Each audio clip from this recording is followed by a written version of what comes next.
ఇంకెరోజు అయితే 1వ తేదీ మే నెల 2024 బుధవారం. ఇంకెరోజు మనం మదనపల్లి మార్కెట్లో టొమాటో స్టాక్ అంటే దిగుమతిని ఎలా వచ్చి మనం ఈ వాళ్ళలో తెలుసుకుందామండి. అంటే దిగుమతి ఎండపైన ఎక్కువగా వచ్చిందా లేదా తక్కువగా వచ్చిందా వీటన్ని ఎవరిలో తెలుసుకుందామండి. తెలుసుకునే ముందు ఇంకా మన ఛానల్ సబ్స్క్రైబ్ చేసుకోలేదు, ఇంకెందుకు ఆలస్యం ప్లీజ్ లైక్ ప్లస్ సబ్స్క్రైబ్ చేసుకోండి.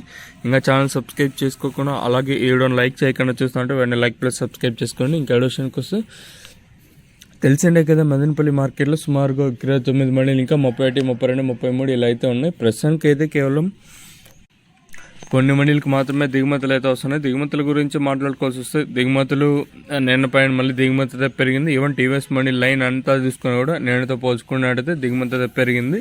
టీవీఎస్ మండీ లైన్ చూసుకుని ఇక్కడ కేజీఎన్ మండి, అలాగే TLD, MR Mandi, CMS, CMH, JK Varma, SMB ఈరోజు అయితే అన్ని మండీలకి నేనుతో పోల్చుకుంటే దిగుమతి అయితే పెరిగింది. అలాగే ఆ పక్క మండీ లైన్ అంటే జీపీఆర్ మండీ లైన్ మొత్తం చూసుకున్నా కూడా ఇక్కడ మాత్రం స్వల్పంగా దిగుమతి మళ్ళీ పెరిగింది. ఓవరాల్గా చూసుకున్నట్టయితే నేనుతో పోల్చుకుంటే దిగుమతి అయితే పెరిగింది. ఈవెన్ అయితే దిగుమతి తగ్గింది, మరి ఈరోజు దిగుమతి అయితే పెరిగింది. మరి ధరలు అనేది ఏ మేరకు వెళ్తే చూడాలి. మనకు వేలం పాటలు అనేది ఒక్కొక్కసారి 8:30కి ప్రారంభమవుతుంది, ఒక్కొక్కసారి 8:45కి లేదా ప్రారంభమవుతూ ఉంటాయి. మరి చూద్దాము ఈ ధరలు అనేది ఏ విధంగా వెళ్తాయని.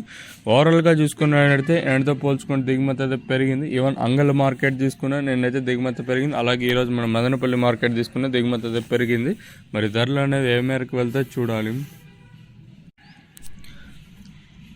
ఇంకెరోజు అయితే 1వ తేదీ మే నెల 2024 బుధవారం. ఇంకెరోజు మనం మదనపల్లి మార్కెట్లో టొమాటో స్టాక్ అంటే దిగుమతి